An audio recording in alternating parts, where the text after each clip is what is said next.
সাইয়েদনা মুসা আলাইহিস সালাম আল্লাহর ডেকে বললেন, আল্লাহ আল্লাহুম্মা জাআলনি আল্লাহুম্মা মাইয়াকুনু জালিসি ইয়াউমাল কিয়ামাহ। ও আল্লাহ, জানতে চাই কিয়ামতে আমার সাথী হবে কে জান্নাতে? আল্লাহ বললেন, সাহিবুকা ফিল জান্নাতি জাজ্জার। কিয়ামতের দিন বিচারের শেষে তোমার সাথী হবে একজন কসাই। কে হবে? শুনে মুসা আলাইহিস সালাম খুব আপসেট। কিরে, আমি নবী মানুষ, পৃথিবীতে 5 জন নবী সেরা, এর মধ্যে আমি একজন। 4 জনের সেরা কিতাব দিছে, ওইটাও আমারে দিছে। সরাসরি আমার সাথে আল্লাহ কথা বলতো, আর জান্নাতে রাখবে কসাইয়ের লগে।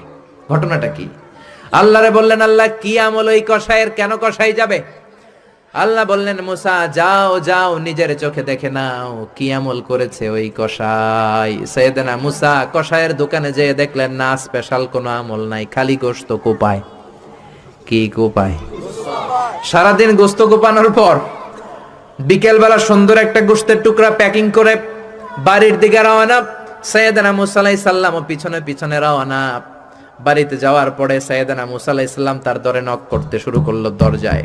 দরজা খোলার পরে ছদ্মবেশে সাইয়েদনা মুসা বলে, আমি একজন মুসাফির, আজকে রাতটা যদি আপনি থাকতে দেন বড্ড ভালো হয়।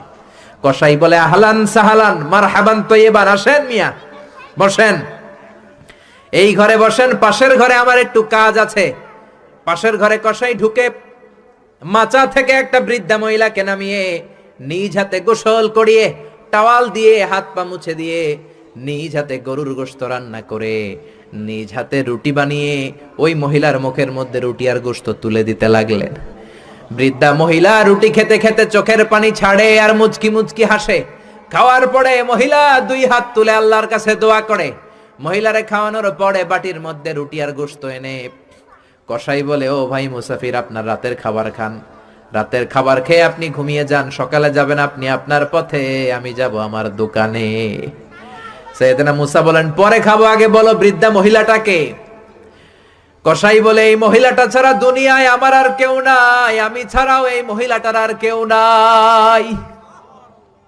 এই মহিলাটার কেউ নাই, এই মহিলাটা হলো আমার জনম দুঃখিনী মা। মা ছাড়া আমার পৃথিবীতে আর কেউ নাই, আমি ছাড়াও আমার মায়ের আর কেউ নাই।